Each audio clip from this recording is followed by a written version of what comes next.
was a lot going on in that time frame. You got the federal indictment. We couldn't even fight back. No, probably. but here's what it is. It was orchestrated very well.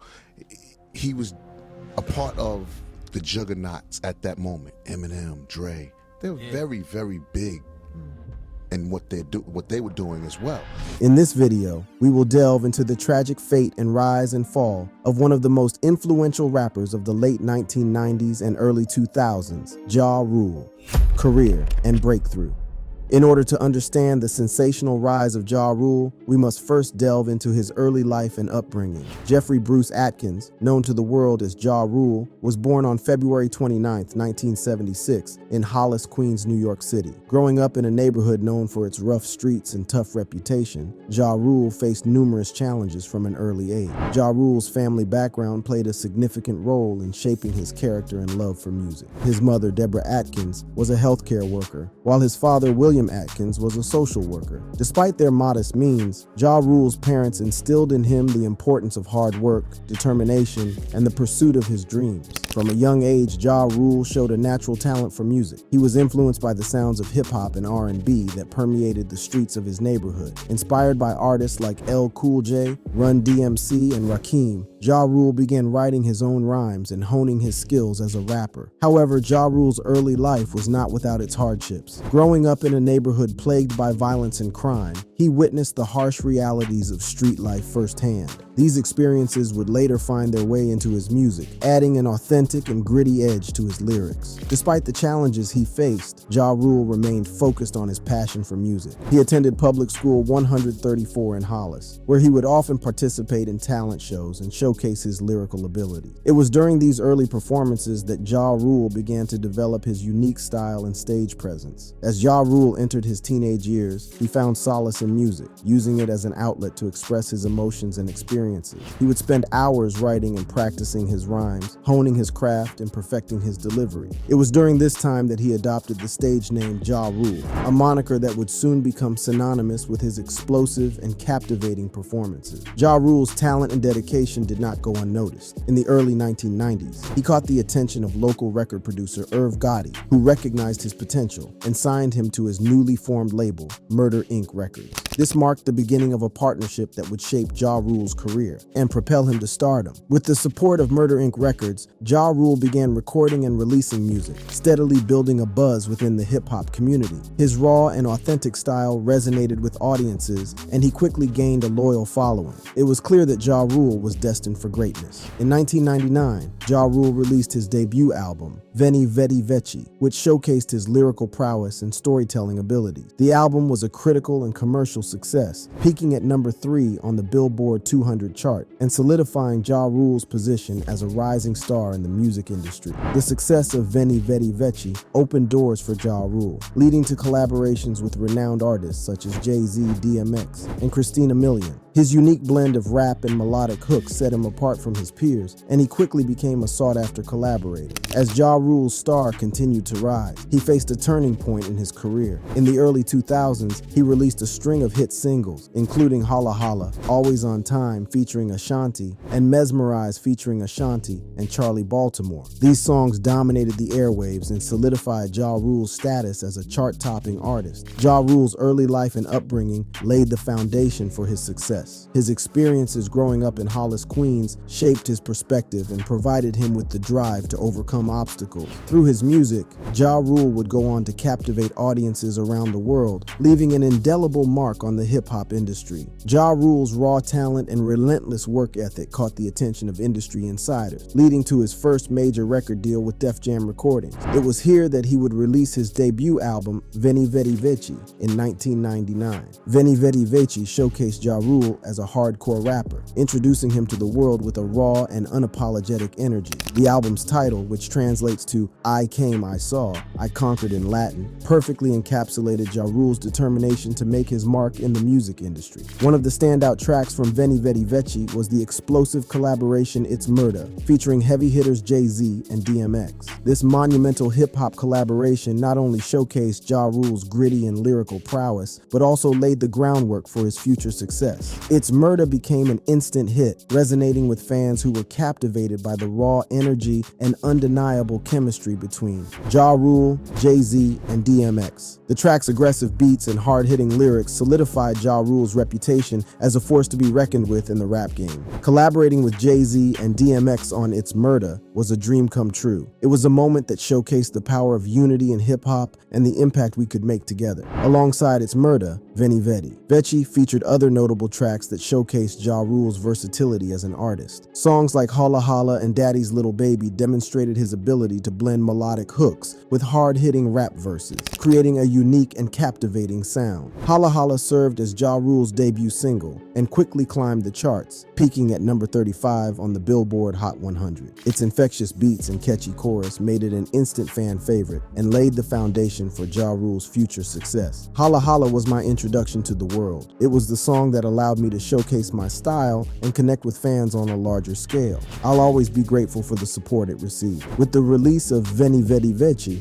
Ja Rule had firmly established himself as a rising star in the hip-hop scene. The album's success not only propelled him into the spotlight, but also set the stage for his future chart-topping hits and collaborations. Veni Vedi Veci peaked at number 3 on the Billboard 200 chart and was certified platinum within weeks of its release. It was a testament to Ja Rule's undeniable talent and the impact he was making on the music industry. The success of Veni Vedi Veci was a turning point in my career. It showed me that I had the ability to create music that resonated with people and that my voice mattered. As Ja Rule's career progressed, he began to collaborate with a diverse range of artists, blending genres and pushing the boundaries of hip-hop and R&B. These collaborations not only showcased Ja Rule's versatility, but also solidified his status as a hitmaker in the industry. Collaborating with other artists allowed me to explore different sounds and styles. It was an opportunity to create something unique and unexpected. One of the most memorable collaborations during this period was the charismatic anthem, What's Love, featuring Fat Joe and the enchanting vocals of Ashanti.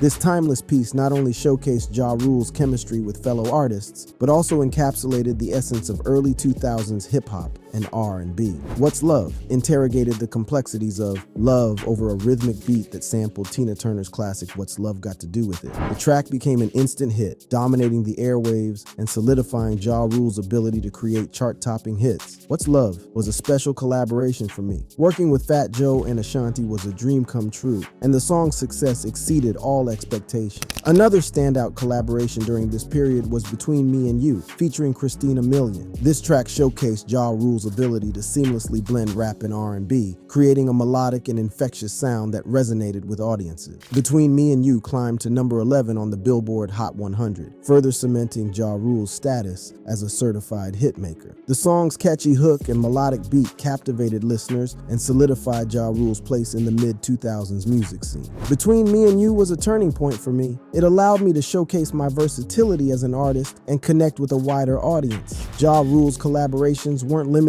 to just fellow hip-hop artists. He also ventured into the world of pop music, teaming up with Jennifer Lopez for the urban anthem I'm Real Murda remix. This remix, released as a single in its own right, dominated the airwaves and reached number 1 on the Billboard Hot 100. It set the stage for many future collaborations between hip-hop and pop artists, showcasing Ja Rule's ability to bridge genres and create music that transcended boundaries. Collaborating with Jennifer Lopez on I'm Real Murda remix was a game changer for me. It opened doors and allowed me to explore new avenues in my music. Ja Rule's collaborations continued to shape his musical style and contribute to his success. Tracks like Thug Lovin' featuring Bobby Brown and Down A** Chick featuring Charlie Baltimore showcased Ja Rule's ability to collaborate effectively and blend elements of R&B and hip-hop seamlessly. These collaborations not only added depth and variety to Ja Rule's discography, but also solidified his reputation as an artist who could create memorable and chart-topping hits. As Ja Rule's career progressed, he continued to release hit after hit, further cementing his place in the music industry. These later hits showcased his versatility as an artist and his ability to evolve with the ever-changing landscape of hip-hop and R&B. He once said, "I've always believed in pushing boundaries and exploring new sounds. My later hits allowed me to showcase my growth as an artist and connect with fans on a deeper level." One of the standout hits from this period was Mesmerize, featuring the enchanting vocals vocals of Ashanti. This romantic, rap-infused masterpiece perfectly embodied Ja Rule's signature style and became one of his most memorable and beloved songs. Mesmerize reached number 2 on the Billboard Hot 100, showcasing Ja Rule's knack for creating chart-topping hits that remain unforgettable in the annals of hip-hop. The song's infectious melody and relatable lyrics struck a chord with listeners, solidifying Ja Rule's status as a hitmaker. Mesmerize was a special song for me. Collaborating with Ashanti always brought out the best in both of us, and the chemistry we had was undeniable, Ja Rule said. Another significant hit from this period was Wonderful, featuring R. Kelly and Ashanti. This track showcased Ja Rule's longevity in the music industry and his ability to create music that resonated with audiences across generations. Wonderful topped the UK singles chart and peaked at number 5 on the Billboard Hot 100, demonstrating Ja Rule's enduring appeal and his ability to create timeless music. The song's infectious chorus and the seamless blend of R&B and hip-hop elements solidified its place as one of Ja Rule's most iconic hits. Wonderful was a testament to my ability to adapt and stay relevant in the ever-changing music industry. Collaborating with R. Kelly and Ashanti was a dream come true, and the success of the song exceeded all expectation. Ja Rule's later hits also included tracks like New York featuring Fat Joe and Jadakiss, a gritty anthem paying tribute to the city that raised him. This song became a staple in Ja Rule's discography and reached number 27 on the Billboard Hot 100. New York showcased Ja Rule's loyalty to his roots and his ability to capture the essence of the city's vibrant hip-hop scene.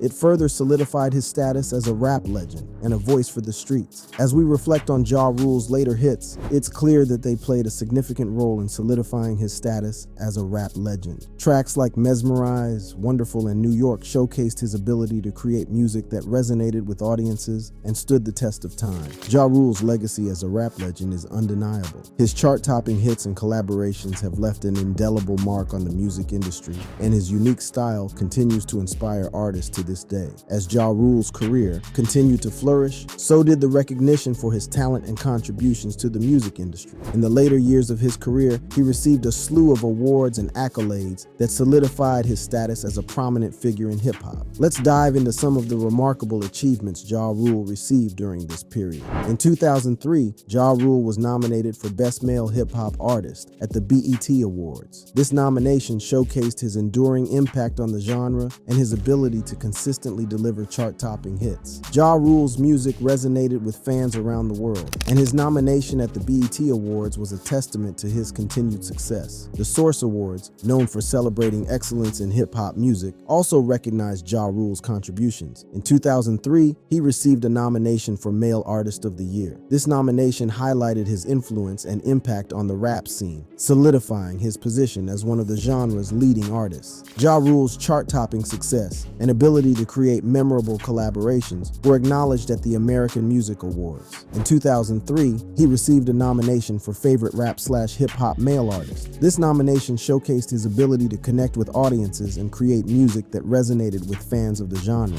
The MTV Video Music Awards continued to recognize Ja Rule's talent and creativity. In 2003, he received a nomination for Best Hip Hop Video for his collaboration with Ashanti on the hit single Mesmerize. The song was a massive success, reaching the top of the charts and solidifying Ja Rule's reputation as a hitmaker. The nomination at the MTV Video Music Awards highlighted his ability to create visually stunning music videos that captivated audiences. Ja Rule's global appeal was acknowledged at the World Music Awards. In 2003, he received a nomination for World's Best-Selling Rap/Hip-Hop Male Artist. This nomination showcased his ability to connect with fans worldwide and sell millions of records across different countries and cultures. In addition to his music career, Ja Rule ventured into the world of acting and received recognition for his performances. In 2003, he was nominated for Choice Breakout Movie Star, Male at the Teen Choice Awards for his role in the film The Fast and the Furious. This nomination highlighted his versatility as an artist and his ability to captivate audiences on the big screen. Despite the challenges and controversies he faced, Ja Rule's talent and dedication to his craft continued to shine. In 2004, he received a nomination for Best Male Hip Hop Artist at the BET Awards, further solidifying his impact on the genre.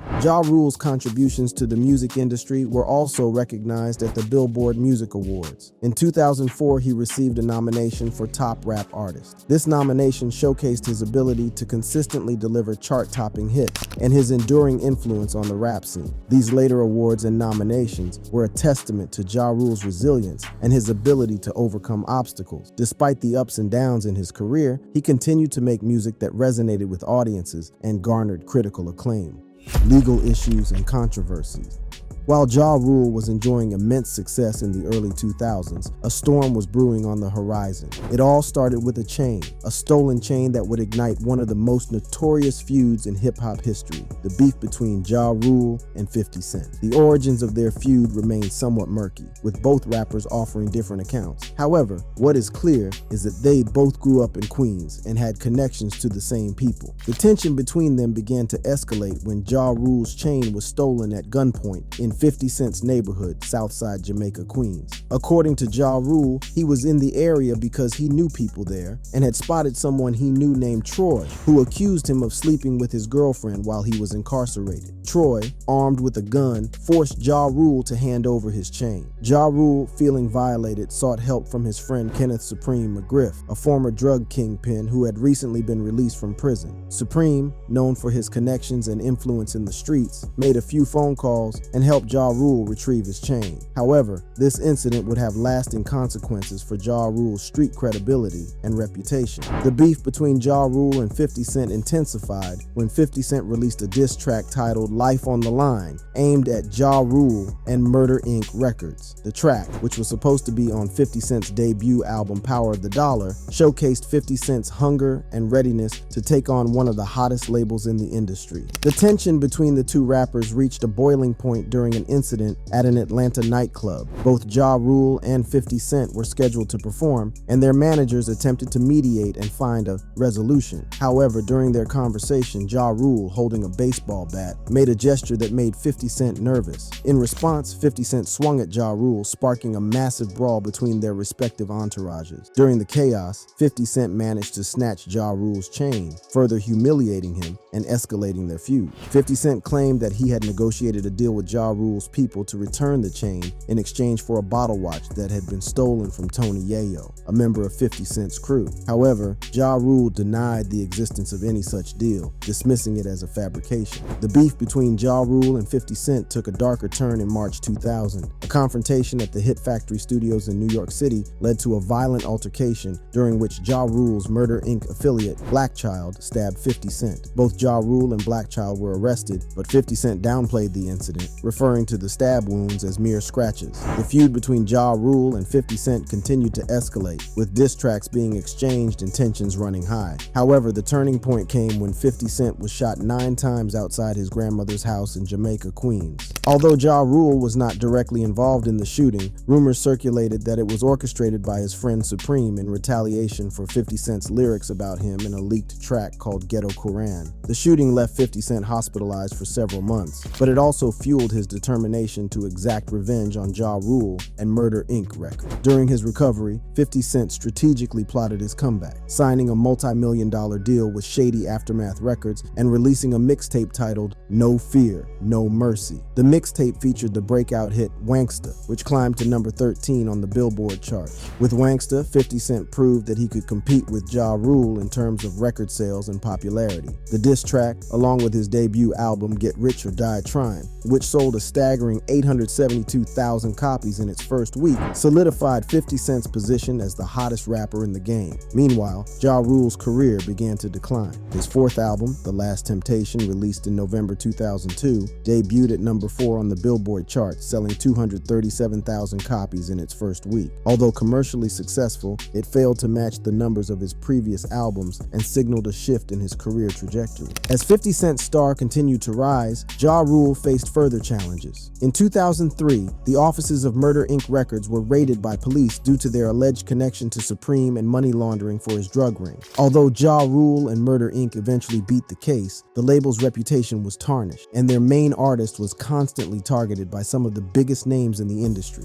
In an attempt to revive his career, Ja Rule released his 6th album, Rule, in 2004. The album marked a return to his old sound, but despite receiving more favorable reviews from critics, it failed to match the success success of his earlier work. The following year, Murder Inc. released a compilation album called Exodus, which fulfilled Ja Rule's contract with the label. With the decline of his music career and ongoing legal troubles, including weapon possession charges and tax evasion, Ja Rule's public image suffered a significant blow. His involvement in the ill-fated Fyre Festival, a disastrous event that left attendees stranded and exposed the festival's fraudulent nature, further damaged his reputation. As the years passed, Ja Rule's music career never fully recovered. He became a target for mockery and ridicule, particularly from 50 Cent, who continued to taunt him on social media. Despite maintaining a dedicated fan base, Ja Rule's legacy in the music industry remains tarnished by the controversies and feuds that defined his later years. Attempts at career redemption. You know, I have to say I should have been more on top of it. I should have been more hands-on. I should have been, like we talked about this last night. I'm Monday morning quarterbacking this thing right now because at the time, while I'm in the fight, there wasn't much that I could have done to whatever. The Fyre Festival, a music festival like no other, was the brainchild of entrepreneur Billy McFarland and rapper Ja Rule. And this was an attempt to revive his career after getting out of prison for tax evasion in 2013. It all began with their new Fyre Music booking app, which aimed to revolutionize the way artists were booked for gigs. But they had a grander vision in mind, a luxury music festival on a remote island in the Bahamas that would capture the imagination of the world. With the idea firmly in place, Billy and Ja Rule set their sights on hosting the festival on Norman's Cay, an island with a notorious past as the former property of the infamous drug lord Pablo Escobar. It was a bold move, but they believed they could transform this deserted island into a paradise for music lovers. However, there was one major problem. Neither Billy nor Ja Rule had any experience in organizing a music festival, let alone one of this magnitude. But their confidence knew no bounds, and they were determined to make their dream a reality.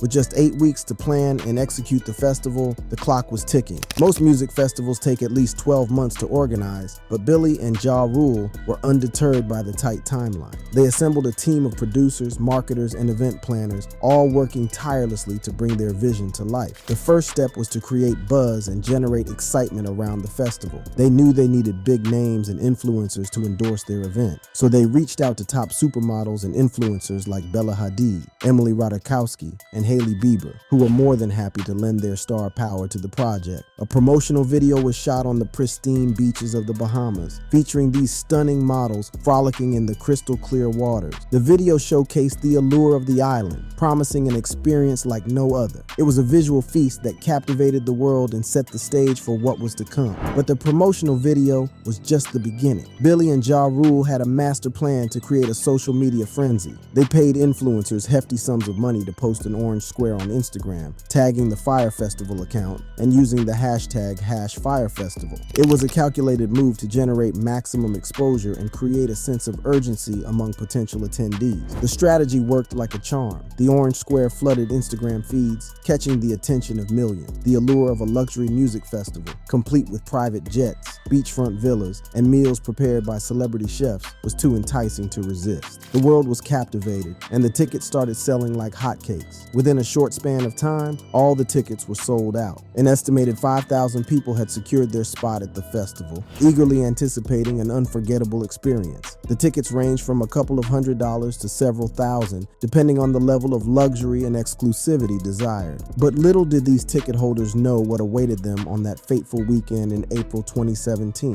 The festival was just a few weeks away, and the pressure was mounting on Billy and his team to deliver on their extravagant promises. As the festival drew closer, cracks began to appear in the carefully constructed facade. The reality of hosting a music festival on a remote island with limited infrastructure and resources started to sink in. The logistical challenges seemed insurmountable, but Billy remained confident, refusing to listen to the concerns raised by his team. Meanwhile, the festival production team was working tirelessly to transform Norman's Cay into a music lover's paradise. They faced countless obstacles, from securing permits to setting up stages and accommodations. The clock was ticking, and the pressure was mounting with each passing day. Despite the mounting challenges, the festival's social media accounts continued to paint a picture of paradise. Photos of pristine beaches, luxurious villas, and gourmet meals flooded the feeds, creating an illusion of the ultimate music festival experience. But behind the scenes, the reality was far from glamorous. To add to the chaos, the festival's location faced a last-minute change.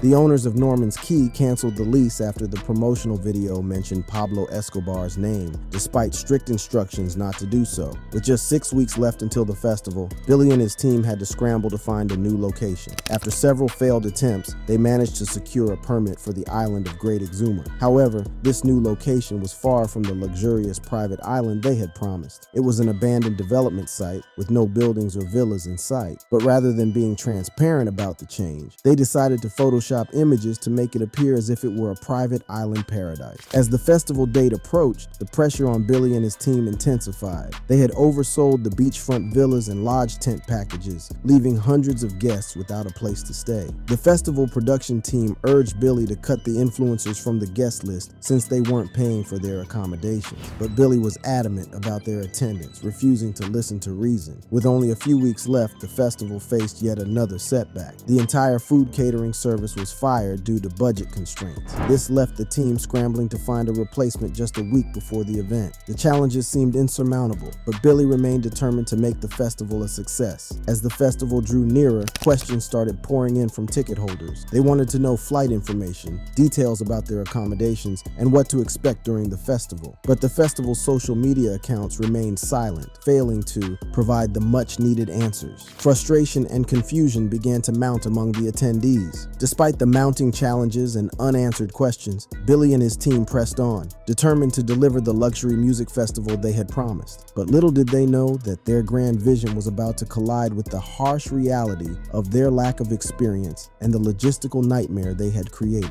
As the clock ticked down to the festival weekend, the stage was set for one of the most shocking and disastrous events in music festival history. The Fyre Festival, once touted as the epitome of luxury and exclusivity, was about to unravel in a way that no one could have predicted. Join us as we delve into the unbelievable events that unfolded during this fraudulently marketed music festival. The Fyre Festival debacle remains etched in history as a cautionary tale of grand visions gone awry. Ja Rule's journey in the music industry has been a roller coaster ride filled with highs and lows, triumphs and controversies. From his early days as a hungry artist in Queens to his rise to fame with chart-topping hits, Ja Rule captivated audiences with his unique style and infectious hooks. However, his career was overshadowed by a long-standing feud with fellow rapper 50 Cent and a series of legal troubles that tarnished his reputation. Despite the setback, Ja Rule remains a resilient figure in the industry, continuing to work on new projects and explore other business ventures. While his path may have been rocky, Ja Rule's impact on the hip-hop genre cannot be denied. His story serves as a reminder of the unpredictable nature of fame and the enduring spirit of an artist. Do share this video and subscribe to our YouTube channel, and see you next time.